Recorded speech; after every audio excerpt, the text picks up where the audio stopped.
To be at our best for PCVE practice, it's really important to monitor and evaluate what we do. It allows us to develop our skills and evaluate any innovative practices, for example.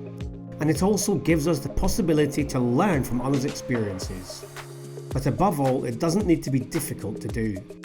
Here are 7 steps to make sure you get your monitoring and evaluation right. Step 1. Ask yourself why and what.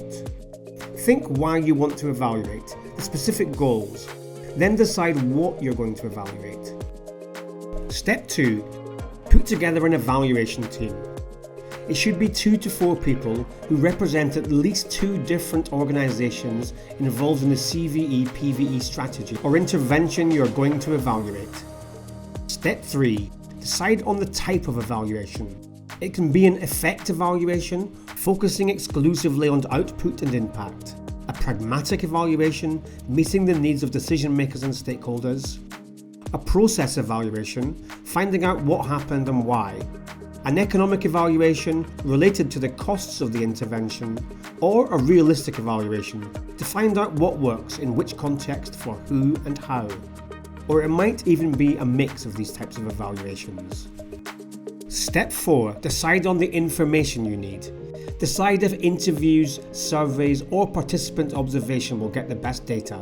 And think about the key success indicators. Perhaps it's behavioural change or how many people access a service. Step 5. Draft an action plan. It should contain all the information and planning from steps 1 to 4, but also how information is to be collected and analysed, what will happen with the results, how the outcomes will be communicated, as well as a timetable. Step 6. Evaluate and analyse your findings. Plan 2 to 3 brief meetings with the evaluation team to exchange information on progress. You might then need to adjust something. Once you have some results, discuss the outcomes and decide if you need to make an adjustment to methods, process, or strategy. Step 7. Share and adjust your practice. Plan and prepare a meeting with the key stakeholders. Discuss the outcomes and decide on any follow-up. And finally, put together a list of who's responsible for what action. Once you've done all this, you should be in a strong position to make improvements.